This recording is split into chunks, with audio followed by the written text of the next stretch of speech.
Ipagawas na na inyo ang unsa, ang pitaka nga naay sulod kwarta, o ginadam na ang sinsilyo para mupatsin ang mga gwapo.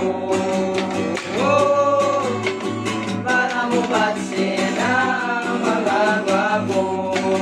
Pasko, ipagawas ka na ninyo ang unsa, ang pitaka nga naay sulod kwarta, ihandam na ang sinsilyo para mupatsin ang mga gwapo.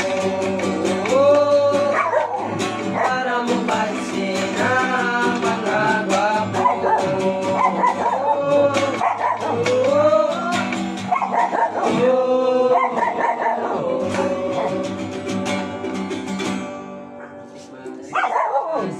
Ipagawas na na inyo ang unsa, ang pitaka nga naay sulod kwarta, o ginadam na ang sinsilyo